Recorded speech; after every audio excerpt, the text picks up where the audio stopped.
Liam, iho, halika rito, huwag kang mahiyain. Hindi ka naman ibang tao sa amin.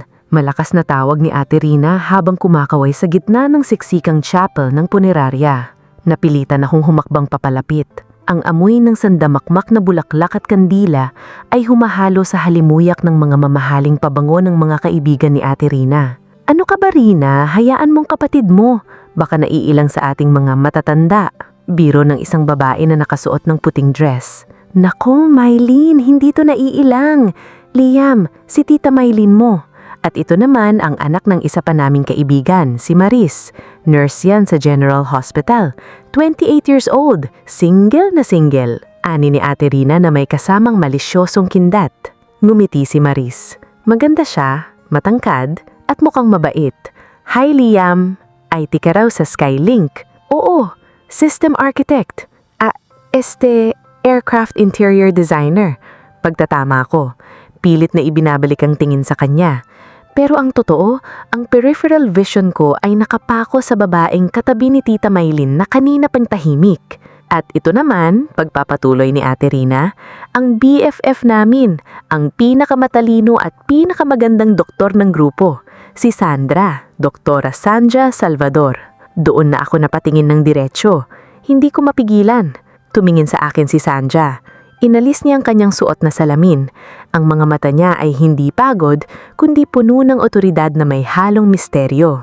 Hello Liam, I've heard a lot about your designs. Rina is very proud of you. Salamat po. Maliit na bagay lang po yun kumpara sa pagliligtas niyo ng buhay. Wow, marunong bumanat ang kapatid mong Rina. Kantsaw ni Tita Mylene. Bagay talaga sila ni Mariso, parehong matangkad. Oo nga pagsaang ayon ni Ate Rina. Liam, bakit hindi mo igawa ng kape si Maris? Doon muna kayo sa labas para makapag-usap kayo ng maayos. Sige po, sagot ko. Tumingin ako kay Maris. Tara? Sure, nakangiting sagot ni Maris. Habang naglalakad kami palabas, naramdaman ko ang tingin ni Sandra sa likod ko. Huminto ako sandali at lumingon. Nahuli ko siyang nakatingin din. Hindi siya umiwas. Nagtaas lang siya ng kilay bago muling humarap sa mga kaibigan niya. Pasensya ka na sa mga tita natin ha? Ganyan lang talaga sila kapag nagkakasama-sama. Matchmaker mood. Tawa nung Maris habang hinihintay ang dispenser ng kapel. Ayos lang, sanay na ako kay Ate Rina. Sagot ko, pero ang isip ko ay lumilipad. Matagal na bang byuda ang si Doktora Sandra? Bahagyang natigilan si Maris. Si Mama? 4 years na. Bakit mo na itanong? Muntik ko nang maibuga ang ininom ko. Mama mo? Gulat kong tanong. Oo, hindi pa ba halata? Biro ni Maris. Lagi kaming napagkakamalang magkapatid o kaya mas bata pa sa akin tingnan. Nakakainis nga, di ba? Hot mama ang peg. Oo. Magkamukha nga kayo. Pagsisinungaling ko. Maganda si Maris, pero mas may dating si Sandra na wala sa anak niya. Isang uri ng karikitan na hindi nakukuha sa skincare lang, kundi sa lalim ng katauhan. Anyway, Liam, may Facebook ka? Add kita. Sabi ng Maris, sabay labas ng phone niya. Maron, Liam de la Vega. Sagot ko. Inad niya ako, pero habang hinihintay kong lumabas ang notification sa phone ko, ang hinanap ko sa search bar ay hindi ang pangalan ng Maris. Kung hindi, Sandra Salvador. Lumabas ang profile niya. Ang profile picture niya ay kuha sa isang gala. Nakasuot siya ng backless na gown, hawak ng isang baso ng wine at nakatingin sa malayo. Walang caption. Misteryosa. Pinindot ko ang add friend at doon nagsimula ang kaba na hindi ko naramdaman kahit kailan sa buong buhay ko. Kinabukasan, 1:00 ng madaling araw. Tumunog ang phone ko sa tabi ng kama. Akala ko si Maris. Pero nang buksan ko ang screen, halos malaglag ako sa pagkakahiga. Sandra Salvador accepted your friend request. Hindi pa ako nakakabawi nang biglang lumitaw ang isang chat head. Gising pa ang future ng anak ko? Napabangon ako. Ang bilis ng tibok ng puso ko. Ano ang isasagot ko? Hindi po ako makatulog, doktora. At hindi pa laman po ako ang future ng anak ninyo. Masyado lang pong excited si Ate Rina. Agad kong reply. I see. So you're not interested in Maris? She's a catch, Liam. Matagal bago ako nakapag-type. Mapanganib ang larong ito. Mabait po si Maris, pero mas interesado po ako sa mga taong mas malalim na kwento. Sagot ko. Matagal bago lumitaw ang typing sa dulo niya. Matulog ka na, Liam. May trabaho ka pa bukas. At itigil mo ang pagpukpo sa akin sa chat. It makes me feel old. Sorry, ano dapat ang itawag ko sa'yo? Nanginginig si Liam sa kaba habang nagtatype. Sandra will do. Just Sandra. Pinagmasdan ko ang pangalan niya sa screen. Sandra. Masarap basahin, masarap bigkasin. At doon ko nalaman, wala na akong balak ligawan ng anak niya. Isang linggo ng umaga, habang ang lahat ay abala sa kanya-kanyang buhay, nalaman ko mula sa Facebook story ni Maris na nasa Cebu siya para sa isang nursing convention. 3 days siya doon. Ito na ang pagkakataon ko. Nasa area mo ako, Sandra. Baka gusto mong uminom ng kape. Kinabahan ako habang tinititigan ng scene. Maya-maya, nag-reply siya. Wala si Maris. Nasa Cebu siya, hindi mo ba alam? Kung ako lang ang pakay mo, okay lang. Pero baka mainip ka. Matanda na ang kausap mo. Dadaan ako. Magdadala ako ng cake. Pagdating ko sa tapat ng malaki at modernong bahay nila sa isang exclusive subdivision, bahagyang nangatug ang tuhod ko. Pinagbuksan ako ng gate ni Sandra mismo. Nakasuot lang siya ng silk na pambahay na kulay emerald green at nakasalamin. Simple lang, pero ang lakas ng dating, isang hot mama na doktor na tila hindi tumatanda. Pasok ka, Liam. Nagluluto ako ng lunch. Saktong-sakto ang dating mo. Pagpasok ko sa loob, amoy vanilla at mamahaling pabango ang buong bahay. Inilapag ko ang cake sa granite na counter ng kusina niya. Specialty cake po yan mula sa isang sikat na cafe sa Makati. Salamat, pero sabi ko sa'yo wag mo na akong po, napapahalata ang age gap natin. Tawa siya habang hinahalo ang nilulutong pasta. Natitig lang ako sa kanya habang gumagalaw siya sa kusina. Napansin niya yata ang titig ko kaya lumingon siya. Bakit? May dumi ba ako sa mukha? Wala, mas maganda ka lang pala sa malapitan. Diretso kong sagot. Natigilan siya. Sandaling katahimikan ng namayani. Taning ang tunog lang ng kumukulong pasta ang naririnig. Ngumiti siya ng tipid. Isang ngiting may halong pait at kaba. Liam, anak ko ang balak mong ligawan, di ba? Boto sa'yo ang tita mo, pati si Rina. At binigyan na kita ng go signal na ligawan si Maris. Sabi niya, pilit na ibinabalik ang usapan sa anak niya. Pero hindi si Maris ang gusto ko. Seryoso kong sabi. Humakbang ako papalapit sa kanya. Sa buong week, sa bawat sulyap ko, hindi kay Maris nakatuon ang paningin ko, Sandra. Sa'yo. Binitawan niya ang sandok. Huwag kang magbiro ng ganyan. Biyuda ako. 50 years old na ako sa susunod na taon. Anak ko ang malapit sa edad mo.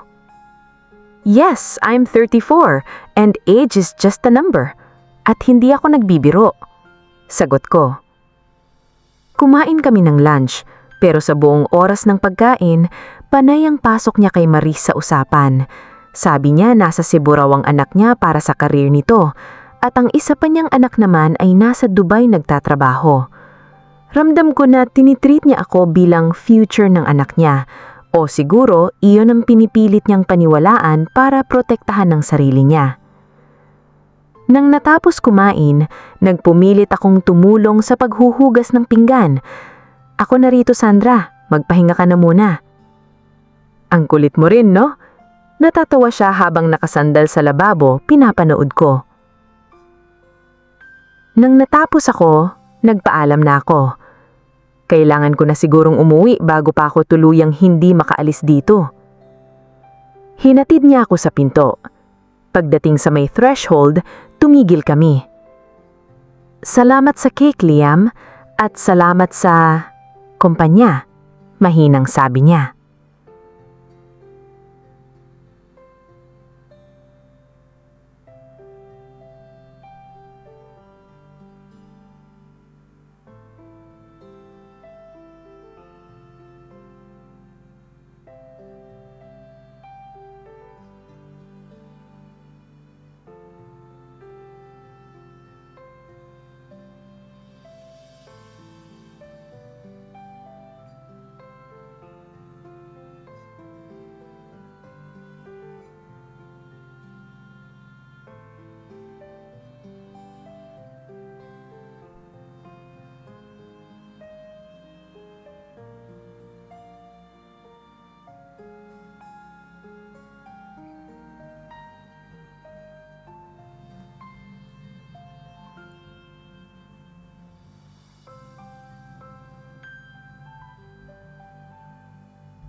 Lumapit siya para magbeso, isang formal na pamamaalam, pero sa hindi ko maipaliwanag na udyok ng damdamin, imbes na sa pisngi, iniwas ko ng dahagya ang mukha ko kaya sa lips niya tumama ang halik ko. Nanigas kaming dalawa, nanlaki ang mga mata niya pero hindi siya agad lumayo. Tumagal lang ilang segundo ang dampi ng mga labi namin, isang halik na nagsasabi ng lahat ng hindi namin kayang bigkasin. Bigla niya akong itinulak ng mahina, pareho kaming nabigla. "Liam, hindi pwede to," hingal niyang sabi. "Pero gusto mo rin," hamon ko sa kanya. Hindi siya nakasagot. Doon ko nakita ang isang panig ni Draktora Sandra Salvador na hindi nakikita ng mga pasyente niya. Isang babaeng matagal nang nangungulila, isang babaeng may takot pero may nagbabagang pagnanasa. "Umuwi ka na, Liam," pakiusap niya. Pero bago ako tumalikod, alam ko na sa senili ko. Hindi ito ang huli. Ito pa lang ang simula ng isang lihim na susubok sa aming lahat. Hindi ako nakatulog ng gabing iyon matapos ang nakakabiglang halik na iyon. Ang lasa ng labi ni Sandra ay parang alak na nanatili sa sistema ko. Pero ang mas matindi ay ang sumunod na gabi. Hindi ko siya tinigilan sa chat hanggang sa pumayag siyang mag-usap kami ulit sa bahay niya. Isang gabi bago ang pag-uwi ni Maris mula sa Cebu. "Liam, mali ito. 4 years na nung namatay ang asawa ko at ngayon lang ulit ako nakaramdam ng ganito," bulong ni Sandra habang nakasandal kami sa headboard ng kanyang kama. Ang silid ay balot ng dilim, tanging ang liwanag lang ng buwan mula sa bintana ang nagbibigay ng anino sa aming mga katawan. Sa gabing iyon, bumigay ang lahat ng pader na itinayo niya. Sa likod ng pagiging striktong doktora, may isang babaeng uhaw sa pagmamahal. "Hindi ito mali kung pareho natong gusto," sagot ko habang hinahaplos ang kanyang buhok. "Sandra, hindi ko kayang makipagplastikan kay Maris habang ikaw ang iniisip ko." "Pero anak ko siya, Liam. Anong sasabihin ng mga tao? Anong sasabihin ni Rina? Magmumukhang ahas sa sarili kong anak," iyak niyang sabi. "Wala silang kailangang malaman. Sa ngayon, atin lang to." Kinabukasan, nagising ako sa tunog ng gate na bumubukas. Agad akong napatayo. "Sandra, may sasakyan sa labas." Nagmamadaling nagsuot ng robe si Sandra, bakas ang takot sa mga mata niya. "Diyos ko, si Maris. Sabi niya mayang gabi pa ang flight niya ah." Nagtatakang sabi ni Sandra. "Liam, magtago ka sa banyo. Ngayon na," utos niya sa akin. Ang puso ko ay parang sasabog sa kaba. Ako na isang professional designer ay narito ngayon nagtatago sa banyo. Narinig ko ang masayang boses ni Maris mula sa baba. "Ma, I'm home! Surprise! Na-cancel ang last session kaya napaaga akong uwi." "Bakit hindi ka muna mag-breakfast sa labas? Wala pang luto eh." "Okay lang ma, may dala kong pasalubong na lechon mula sa Cebu. Kakainin natin to ni Liam. Tinawagan ko siya, hindi sumasagot yun eh. Baka tulog pa yun." Habang nasa loob ng banyo si Liam at pigil ang hininga, nakita niya ang phone sa sink. 5 missed calls mula sa Maris. Kung tumulog yun kanina, tapos na ang kwento. Matapos ang 10 minutong parang isang taon sa loob ng banyo, nakahanap si Liam ng pagkakataong makababa ng hindi napapansin. Lumabas siya sa back door at umikot sa harapan ng bahay, tsaka nag-doorbell na parang kararating lang. "Oh Liam, kanina pa kita tinatawagan," bungad ni Maris pagbukas ng pinto. Agad niyang niyakap. "I missed you. Look, may pasalubong ako sa'yo." Napatingin ako sa likod niya. Nandun si Sandra. Nakatayo malapit sa kusina, namumutla at hawak ang isang basong tubig na nanginginig. Ang aming mga mata ay nagtagpo sa isang segundo. Isang segundong puno ng pagsisisi, takot at lihim na pagnanasa. "Hi Maris, sorry naka-silent ang phone ko," sabi ko habang ang kamay ko ay nakahawak sa bewang ni Maris. Pero ang isip ko ay nasa init ng balat ni Sandra kagabi.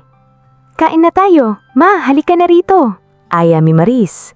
Naupo kaming 3, isang lamesa pero 3 magkakaibang mundo. Si Maris na masayang nagkikwentuhan tungkol sa Cebu, si Sandra na hindi makatingin sa amin, at ako na pilit na nilulunok ang pagkain kahit parang may nakabara sa lalamunan. "Liam, Sabi ni Mama, nagdala ka raw ng cake dito nung wala ako? Biglang tanong ni Maris. Nabulunan ako ng bahagya. Oo, napadaan lang ako sa area. Ang sweet nyo naman ni Mama, naging close na kayo agad. Ngiti ni Maris. Sabi ko sa'yo, Liam, di ba? Mabait si Mama. Para lang kaming mag-ate. Tumingin si Sandra kay Maris. Maris? Panimula ni Sandra. Ang boses niya ay seryoso. May sasabihin ako. Tumigil kami sa pagkain. Kinabahan ako. Aaminin na ba siya? Dito na ba matatapos ang lahat? Ano yun, Ma? Tanong ni Maris. I think I need to go back to the hospital. May emergency surgery ako. Liam, ikaw na muna ang bahala kay Maris, ha? Pag-iwas ni Sandra. Tumayo siya ng mabilis at hindi na namin hinantay na makasagot. Nang makaalis ang sasakyan ni Sandra, naiwan kami ni Maris. Pero imbes na matuwa, nakaramdam ako ng matinding sakit. Alam kong tinatakbuhan ako ni Sandra. Alam kong sa bawat halik namin, 1,000 patalim ang tumatama sa puso niya dahil kay Maris. Pagdating ko sa bahay, isang text ang natanggap ko mula sa isang unknown number pero alam kong siya iyon. Liam, itigil na natin to. Nakita ko ang saya sa mata ng anak ko habang kasama ka.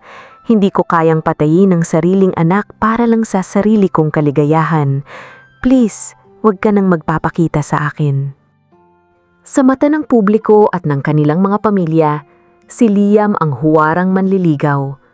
Halos araw-araw siyang bumibisita sa bahay ni Sandra, bitbit ang mga paboritong pagkain ni Maris o di kaya'y mga bulaklak na tila sumisimbolo sa kanyang katapatan. Si Maris, na isang masipag na nurse, ay walang mapagsidlang ng tuwak. Sa tuwing pagod siya mula sa hospital duty, ang mga sweet messages ni Liam ang nagiging sandigan niya.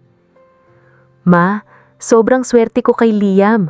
Kwento ni Maris habang nag-aayos ng uniform para sa kanyang night shift. Hindi lang siya gwapo at matalino, at ang pinaka-importante, tanggap siya ng pamilya natin. Ngumiti lang si Sandra, isang ngiting hindi umaabot sa kanyang mga mata. Mabait siyang bata, Maris. Mag-iingat ka lang sa pagbibigay ng buong puso. Ngunit sa sandaling umalis ang sasakyan ni Maris patungo sa ospital, ang bahay na tahimik ay nagiging saksi sa isang bawal na apoy. Pagkaalis ni Maris, pumasok si Liam sa back door ng bahay. Hindi na niya kailangang kumatok, may sarili na siyang paraan ng pagpasok. Naabutan niya si Sandra sa kusina. Umiinom ng alak para sana pakalmahin ang kanyang naguguluhang isip. Liam, delikado ito. Paano kung may nakalimutan si Maris at bumalik siya? Babala ni Sandra. Pero hindi niya tinutulak ang binata nang yakapin siya nito mula sa likod. Alam ko ang schedule niya, Sandra. Hanggang 7:00 ng umaga ang duty niya ngayon, bulong ni Liam. Ang kanyang boses ay puno ng pagnanasa. Huwag na muna nating isipin ang bukas. Sa gabing ito, akin ka muna. Sa loob ng master's bedroom ni Sandra, ang kwartong dati ay puno ng alaala ng kanyang yumaong asawa. Doon nagaganap ang kanilang muling pag-iisa. Madalas din silang lumabas ng lungsod, sa mga malalayong resort kung saan walang makakakilala sa kanila. Doon, malaya silang magkahawak-hamay, malayang maging magkasintahan. Samantala, lalang nahuhulog ang loob ni Maris kay Liam. Sa tuwing magkasama sila para sa isang official date, napapansin ni Maris na tila sobrang maalaga si Liam sa kanyang ina. Liam, ang sweet mo talaga. Pati si Mama binibilhan mo ng mamahaling scarves at pabango. Puna ni Maris habang kumakain sila sa isang restaurant. Kailangan kong makuha ang loob ng biyenan ko, di ba? Biro ni Liam. Pero ang totoo ay ang bawat regalo ay may kalakip na lihim na mensahe para kay Sandra. Minsan, habang nasa kalagitnaan ng duty si Maris, nagpapadala si text kay Liam. I miss you already. Salamat sa pag-aalaga kay Mama habang wala ako. Babasahin ni Liam ang text habang nakahiga sa tabi ni Sandra. Ang bawat salita ng pagmamahal ni Maris ay nagiging lason sa kanilang relasyon. Nakikita mo ba to? Pakita ni Sandra sa text ng anak. Habang narito ka sa piling ko, iniisip niya na ikaw ang knight and shining armor niya. Liam, hindi na ito makatotohanan. Darating ang araw na sasabog ang lahat ng ito. Huwag mo na munang isipin yan, sagot ni Liam habang hinahalikan ng balikat ni Sandra. Ang mahalaga, narito kayo ngayon. Sa mga family gathering, nagiging eksperto na sila sa pagpapanggap. Sa harap ni Narina at Tita Maylin, si Liam ay ang masunuring boyfriend-to-be ni Maris. Pero sa tuwing mag-aabot sila ng platito o baso ni Sandra, ang kanilang mga daliri ay nagtatagpo ng mas matagal. Ang mga sulyap na palihim ay puno ng kuryente. Hindi nagtagal, naging legal nang magkasintahan sina Liam at Maris at nagsimulang mapansin ni Sandra ang pagbabago kay Maris. Ang kanyang anak ay nagsisimula ng mangarap ng kasal. Ma, tingnan mo tong design ng gown. Bagay ba sa akin? Tanong ni Maris isang hapon. Gusto ko, ikaw ang pipili ng lahat para sa kasal namin ni Liam balang araw. Parang tinarak ng patalim ang puso ni Sandra. Doon niya naramdaman ang tunay na bigat ng kanyang kasalanan. Hindi lang niya ninanakawan ng kanyang anak ng isang lalaki, ninanakawan niya ito ng kinabukasan. Pero sa tuwing darating si Liam at titignan siya ng may kakaibang ningning sa mga mata, nawawala ang lahat ng kanyang determinasyon. Ang gabi ay tila mas mapayapa kaysa sa mga nakaraang araw, ngunit ito pala ang katahimikan bago ang malakas na unos. Nagpasya si Maris na surpresahin si Liam sa kondo nito matapos ang kanyang shift. May dala siyang paboritong pagkain nito. Bitbit ang balitang na-promote siya bilang head nurse. Hindi siya nag-text, hindi rin siya tumawag. Gusto niyang makita ang gulat at tuwa sa mga mata ng lalaking pinaplano niyang makasama habang buhay. Ngunit pagdating niya sa tapat ng unit ni Liam, napansin niyang hindi lapat ang pinto. Bahagya itong nakabukas, sapat na para makarinig ng mahihinang bulong mula sa loob. Kumunot ang noo ni Maris. May bisita ba siya? Sa isip niya. Dahan-dahan siyang humakbang pumasok. Ang kanyang mga sapatos ay hindi gumagawa ng ingay sa makapal na alpombra. Ngunit ang bawat hakbang ay tila nagpapabigat sa kanyang dibdib. Sa dilim ng sala na tanging liwanag lamang mula sa buwan ang nagbibigay ng anino, narinig niya ang isang boses na hinding-hindi niyang mapagkakamalan. Liam, tama na. Hindi na natin kayang panindigan ng kasalanang ito. Bulong ng isang babae. Boses iyon ng kanyang ina. Boses iyon ni Sandra. Sandra, huwag mo akong itulak palayo.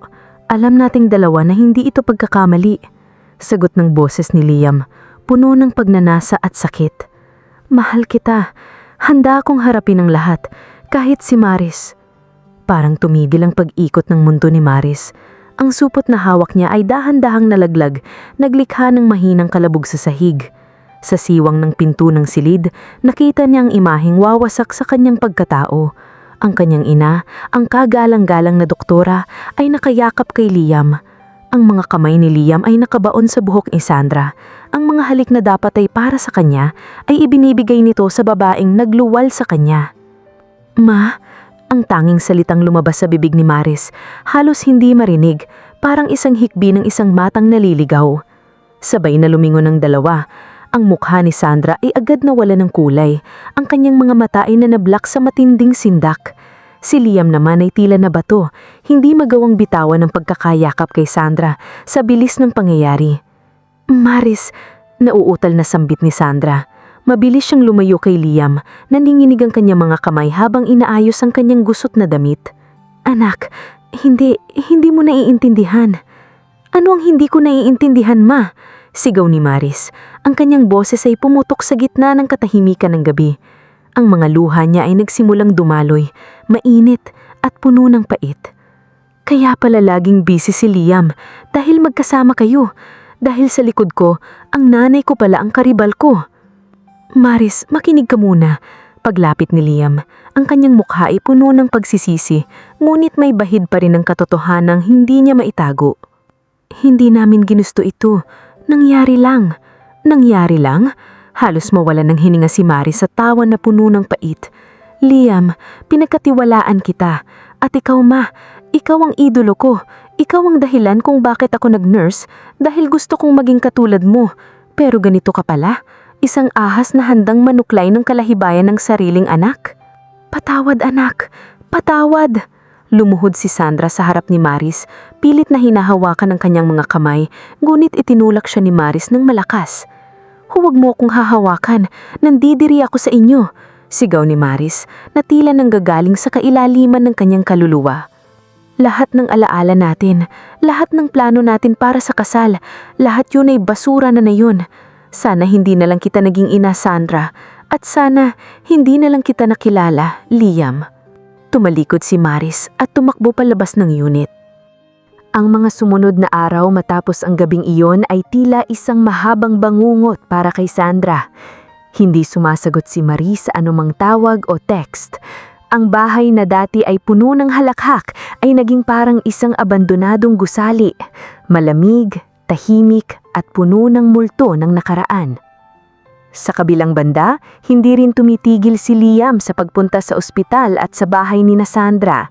Ngunit bawat sulyap ni Sandra sa mukha ni Liam ay nagpapaalala sa kanya ng mukha ni Maris ng gabing mahuli sila, ang mukha ng isang anak na pinangtaksilan ng sariling ina. Sandra, mag-usap tayo. Alam kong masakit pero hindi natin pwedeng pabayaan ang nararamdaman natin sa isa't isa. Pagsusumamo ni Liam habang hinaharang niya si Sandra sa parking lot ng ospital. Tumingin si Sandra kay Liam. Ang doktora na dati ay puno ng otoridad ay ngayon ay puno na lamang ng pagod. Liam, nakita mo ba ang mga mata ni Maris? Pinatay ko ang kislap sa mga mata ng anak ko. Sa bawat halik mo sa akin parang sinasaksak ko siya ng paulit-ulit. Hindi ko na kaya. Kaya nating magsimula ulit sa malayo, mungkahi ni Liam, pilit na hinahawakan ang kamay ni Sandra. Sa malayo? Kahit sa dulo pa tayo ng mundo magpunta, Liam, dadalhin natin ang sakit na ito. Ang pag-ibig natin ay nakatuntong sa bangkay ng kaligayahan ni Maris. Hindi iyon pag-ibig, iyon ay isang sumpa. Mariing sagot ni Sandra. Doon niya na-realize, kailangang siya ang pumutol sa lahat.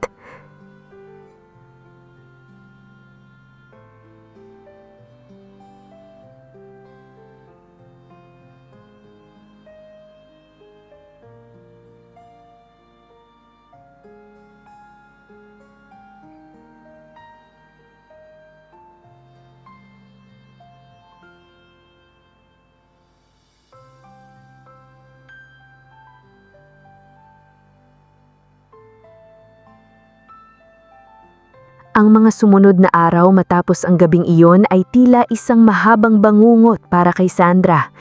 Hindi sumasagot si Maris sa anumang tawag o text. Ang bahay na dati ay puno ng halakhak ay naging parang isang abandonadong gusali, malamig, tahimik at puno ng multo ng nakaraan. Sa kabilang banda, hindi rin tumitigil si Liam sa pagpunta sa ospital at sa bahay ni Sandra. Ngunit bawat sulyap ni Sandra sa mukha ni Liam ay nagpapaalala sa kanya ng mukha ni Maris ng gabing mahuli sila, ang mukha ng isang anak na pinangtaksilan ng sariling ina. Sandra, mag-usap tayo. Alam kong masakit pero hindi natin pwedeng pabayaan ang nararamdaman natin sa isa't isa. Pagsusumamo ni Liam habang hinaharang niya si Sandra sa parking lot ng ospital. Tumingin si Sandra kay Liam. Ang doktora na dati ay puno ng otoridad ay ngayon ay puno na lamang ng pagod. Liam, nakita mo ba ang mga mata ni Maris? Pinatay ko ang kislap sa mga mata ng anak ko. Sa bawat halik mo sa akin parang sinasaksak ko siya ng paulit-ulit. Hindi ko na kaya. Kaya nating magsimula ulit sa malayo. Mungkahi ni Liam, pilit na hinahawakan ang kamay ni Sandra. Sa malayo? Kahit sa dulo pa tayo ng mundo magpunta, Liam, dadalhin natin ang sakit na ito. Ang pag-ibig natin ay nakatuntong sa bangkay ng kaligayahan ni Maris. Hindi iyon pag-ibig, iyon ay isang sumpa. Mariing sagot ni Sandra. Doon niya na-realize, kailangang siya ang pumutol sa lahat.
Habang nasa duty si Maris, bumalik si Sandra sa kanilang bahay para magimpake. Bawat gamit na hinahawakan niya ay may alaala. Ang mga litrato ni Maris noong bata pa ito, ang kanilang mga bonding bilang mag-ina. "Patawad, anak," bulong ni Sandra habang inilalagay ang kanyang huling maleta sa sasakyan. Nag-iwan siya ng isang puting sobre sa kama ni Maris. Sa loob nito ay ang kanyang resignation letter sa ospital at isang maikling sulat para sa anak. "Maris, anak, alam kong ang salitang patawad ay hindi sapat para burahin ang dumi na iniwan ko sa puso mo. Lalayo ako, hindi dahil tinatakbo ko ang ginawa ko, kundi dahil gusto kong ibigay sa iyo ang kapayapaan na ninakaw ko. Hindi ko na muling guguluhin ang buhay mo. Ipinapangako ko, hindi mo na muli akong makikita sa tabi ni Liam. Magpakatatag ka, dahil karapat-dapat kang lumigaya." Sa airport habang naghihintay ng kanyang flight patungong Switzerland, nakita ni Sandra si Liam na tumatakbo papalapit sa kanya. Hiningal ito, bakas ang lungkot sa mga mata. "Sandra, huwag kang umalis! Huwag mo akong iwan sa ganitong paraan!" sigaw ni Liam. Tumingin si Sandra sa kanya sa huling pagkakataon. Walang galit, kundi isang pinal na pagtanggap. "Liam, ito ang kabayaran sa ating pagkakamali. Kailangan mong magpakalalaki para kay Maris. Hindi sa paraang gusto mo, kundi sa paraang kailangan niya. Hayaan mo siyang maghilom, at hayaan mo rin ang sarili mong makahanap ng pag-ibig na hindi mo kailangang ikahila. Mahal kita, Sandra." Huling sambit ni Liam. "Kung mahal mo ko, hayaan mo na akong umalis. At Liam, huwag mo na siyang saktan muli." Tumalikod na si Sandra. Habang naglalakad siya patungong boarding gate, hindi niya pinigilan ang pag-agos ng kanyang mga luha. Iniwan niya ang lahat, ang kanyang karera, ang kanyang bahay, at ang lalaking minahal niya sa maling panahon. Lumipad ang eroplano patungo sa malayo, bitbit ang isang babaeng durog, ngunit handang magsimula ng bagong kabanata ng pagsisisi at pagbabayad puri sa ibang bansa. 5 taon ang mabulis na lumipas. Ang pait ng kahapon ay tila inanod na ng panahon, bagaman may mga bakas pa ring naiwan na nagsilbing aral sa kanilang lahat. Sa Switzerland, hindi lamang ang malamig na klima ang hinarap ni Sandra, kundi ang mas malamig na katotohanan ng kanyang pag-iisa at pagsisisi. Sa loob ng mga taong iyon, ibinuhos ni Sandra ang kanyang atensyon sa paglilingkod sa isang pandaigdigang ospital. Doon niya nakilala si Dr. Julian Thorne, isang British cardiologist. Si Julian ay isang biyudo, mabait, kalmado, at higit sa lahat, nirerespeto ang masalimuot na nakaraan ni Sandra. Hindi naging madali para kay Sandra na magbukas muli, ngulit ang pasensya ni Julian ang nagturo sa kanya na ang bawat tao ay karapat-dapat sa ikalawang pagkakataon. Samantala sa Pilipinas, hindi naging madali ang pagbangon ni Maris, ngunit dito pumasok sa buhay niya si Marco. Si Marco ay isang matalinong businessman na nagpapatakbo ng sariling logistics firm. Hindi siya katulad ni Liam na puno ng mabulaklak na salita. Si Marco ay isang lalaki ng aksyon at katapatan. Sa mga panahong lugmok si Maris, si Marco ang naging matibay na pundasyon niya. Hindi siya pinilit ni Marco na magmadali sa paghilom. Sa halip, sinamahan siya nito sa bawat hakbang hanggang sa muling mahanap ni Maris ang kanyang ngiti. Sa piling ni Marco, naramdaman ni Maris ang seguridad na hindi kailanman naibigay ni Liam, ang katiyakan na siya lang ang babae sa buhay nito. Isang gabi, habang nag-aayos ng mga detalye si Maris para sa kanyang nalalapit na kasal, tumunog ang kanyang telepono. Isang video call mula sa Switzerland. "Hello?" bungad ni Maris. Lumitaw sa screen ang mukha ni Sandra. Mas matanda ng bahagya, ngunit bakas ang kapayapaan na matagal na nitong hinahanap. "Maris, anak." Natahimik ang mag-ina ng ilang sandali, ngunit handi sa galit, isang malalim na buntong hininga ang kumawala kay Maris. "Ma, kumusta ka na?" Doon bumuhos na ang lahat. Nag-usap sila ng ilang oras. Ang mga bagay na hindi nila nasabi noon ay nailabas na nilang walang sumbatan. Ipinagtapat ni Sandra tungkol kay Julian at masayang ibinalita ni Maris ang tungkol sa tagumpay ng negosyo ni Marco at ang kanilang nalalapit na pagpapakasal. "Gusto kong nandoon ka, Ma," mahinang sabi ni Maris. "Gusto kong makita mo na masaya na ako, na nahanap ko na ang lalaking talagang para sa akin." Dumating ang araw ng kasal. Isang marangyang selebrasyon ang inihanda ng businessman na si Marco para sa kanyang reyna. Ginanap ito sa isang hardin na puno ng puting rosas. Sa gitna ng seremonya, dahan-dahang pumasok si Sandra. Suot ang isang elegante at simpleng champagne-colored gown, kasama si Dr. Julian. Nang magtagpo ang mga mata ni na Sandra at Maris sa silid-bihisan bago ang mismong kasal, walang salitang lumabas. Lumapit si Maris at yinakap ang kanyang ina ng mahigpit. Doon, tuluyan ang natunaw ang huling bakas ng pait. "Salamat sa pagdating, Ma," bulong ni Maris. "Salamat sa pagpatawad, anak," sagot ni Sandra habang pinupunasan ng luha. Ipinakilala ni Sandra si Julian kay Marco at Maris. Nakita ni Sandra sa mga mata ni Marco ang labis na pagmamahal para sa ganyang anak. Sa gabing iyon, habang pinapanood ni Sandra ang mag-asawa na nagsasayaw, alam niyang sa wakas, nahanap na ni Maris ang tunay na forever sa piling ng isang tapat na businessman na tulad ni Marco. Isang taon pa ang mabilis na lumipas matapos ang marangyang selebrasyon ni na Maris at Marco. Ang buhay ni Sandra sa Pilipinas ay naging tahimik at makabuluhan. Madalas siyang tumulong sa mga charity mission habang si Dr. Julian ay pabalik-balik sa bansa para makasama siya. Si Maris naman ay lubos na maligaya sa piling ni Marco. Bilang isang matagumpay na businessman, sinisiguro ni Marco na hindi lamang material na bagay ang ibinibigay niya, kundi ang oras at katapatan na dati ay ibinagkait kay Maris. Sa katunayan, si Maris ay kasalukuyang buntis sa kanilang panganay. Isang hapon, habang namamasyal si Sandra sa isang mall sa lungsod upang bumili ng mga kagamitan para sa kanyang darating na apo, isang pagkakataon ang hindi niya inaasahan. Sa loob ng isang malaking toy store, habang sinusuri ni Sandra ang isang malambot na kumot para sa sanggol, nakita niya ang isang pamilyar na anino. Isang lalaking matangkad, medyo nagbago na ang tindig, mas mukhang responsable. Iyon si Liam. May karga siyang isang sanggol na lalaki, humigit kumulang 6 na buwang gulang. Ang sanggol ay mahimbing na natutulog sa kanyang balikat.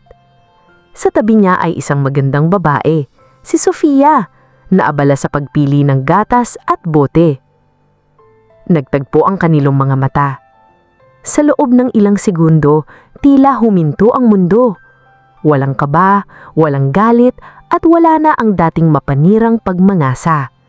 Ang tanging naroon ay ang pagkilala sa isang nakaraang naging bahagi ng kung sino sila ngayon. "Sandra," mahinang bati ni Liam. "Liam," tugon ni Sandra na may kalmado at tapat na ngiti. "Kumusta ka na?" "Mabuti, masaya," sagot ni Liam habang tinititigan ang kanyang anak. "Si Liam Jr. ang buhay ko ngayon at si Sofia ang asawa ko." Gumiti si Sofia kay Sandra, isang ngiting walang kamuwang-muwangan sa madilim na sikreto ng nakaraan. Nakita ni Sandra sa mga mata ni Liam na natagpuan na nito ang kapayaparan na hindi nito nakuha sa kanya noon. Nahanap ni Liam ang isang pag-ibig na binuo sa tama at tapat na paraan. Pagkatapos ng maikling kumustahan, nagpaalam na sila sa isa't isa. Pinanood ni Sandra ang paglakad palayo ng pamilya ni Liam. Nakita niya kung paano alagaan ni Liam ang kanyang asawa, isang esenang malayo sa pagtatagong ginagawa nilang dalawa sa banyo at sa mga madidilim na sulok. Paglabas ni Sandra ng mall, sinalubong siya ng isang tawag mula kay Maris. "Ma, nasan ka na? Nag-reserve si Marco ng table sa paborito mong restaurant. Anniversary dinner namin at gusto naming nandoon ka." Masayang boses ni Maris sa kabilang linya. Napangiti si Sandra habang nakatingin sa malayo. Si Maris ay may loon ng pamilyang binuo sa katapatan at seguridad ni Marco, ang businessman na naturo sa kanya kung paanong muling magtiwala. Si Liam ay mayroon ng sariling asawa at anak. Nahanap ang kanyang tungkulin bilang isang tapat na ama. At si Sandra, sa wakas, ang doktora ay nahanap na ang katahimikan. Siya ay masaya, payapa ang puso at kontento sa pagmamahal ng kanyang anak at ng darating niyang apo. Ang bawat isa ay nakarating na sa kanilang tamang destinasyon. Ang bawal na pag-ibig ay isa na lamang malabong alaala na pinalitan ng mga buhay na binuo sa katotohanan at tunay na ligaya. Minsan, ang paalaala ng katotohanan, gaano man ito kasakit, ang taming susi upang tayo ay tunay na makalaya. Ipinakita sa atin ni Sandra, Liam at Maris na ang pag-ibig na itinayo sa pundasyon ng pagtataksil at lihim ay tila isang bahay na binuo sa buhangin, madaling gumuho sa oras na humampas ang alon ng katotohanan. Sa huli, ang pagpapatawad ay hindi nangangahulugang kailangang ibalik ang dating ugnayan, kundi ang pagpili na magpatuloy ang may linis na konsensya at payapang puso. Dahil sa bawat pagkakawasak, laging may pagkakataon para sa isang bagong simula. Isang simulang hindi na kailangang itago sa dilim. Maraming salamat sa inyong pakikinig.